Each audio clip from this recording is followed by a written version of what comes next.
Merhaba, Boş Mama 5955'in tanıtım videosunu çekeceğiz şimdi. Şöyle çiçeğimizi öteye alalım, bozulmasın. Şu şekilde bütün aparatlarıyla geliyor. Aparatların tanıtımını ayrı ayrı videolarda yapmayı planlıyorum. Ama bu video sığarsa bu videoda da yapacağız. Bizimkinin içine biraz su kalmış.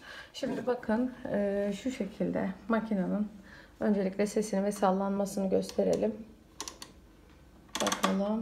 Evet, fişini çektiğimizi unutmuşuz. Şöyle uzantılı fişini takalım. Yes. Şu anda bakın şu şekilde.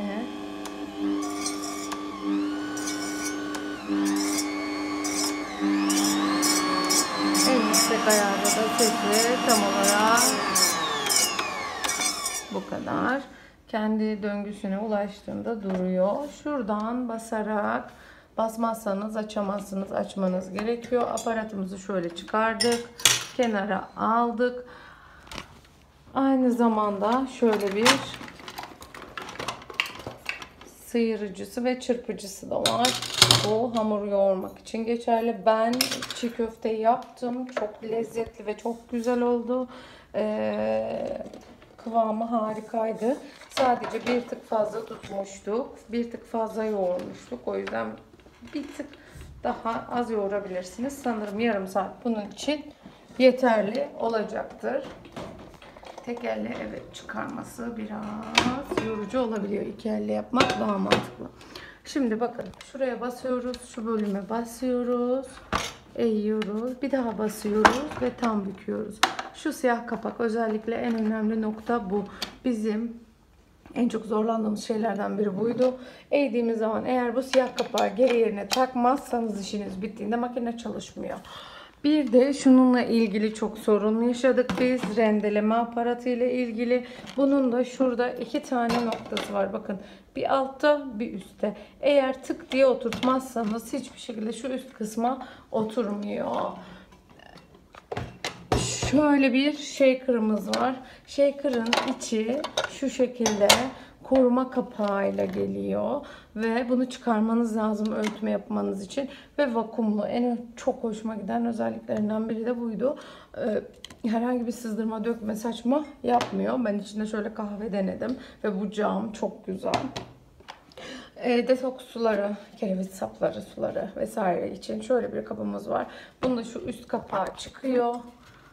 Hemen göstereyim. Şu üst kapağı çıkıyor. Onu buraya ekliyorsunuz. Bunu bunun içine ekliyorsunuz. Ve en sonunda şunu takıyorsunuz. Kapatıyorsunuz. Kaldırabiliyorsunuz. Ya da isterseniz içecekseniz, elinizde taşıyıp götürecekseniz bu kapağı kullanıyorsunuz. Bunun da içinde şöyle bir pratik içme yeri var. Çok pratik ve çok güzel. Şu rende aparatı için bunu ekstradan kullanabiliyoruz. Şöyle bastırmak için. 3 çeşit rendesi var.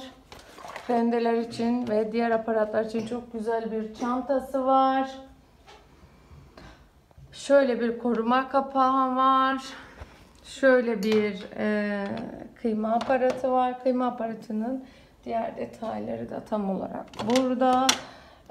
Dediğim gibi ben çok memnunum. İçli köfte denedim. Çiğ köfte denedim.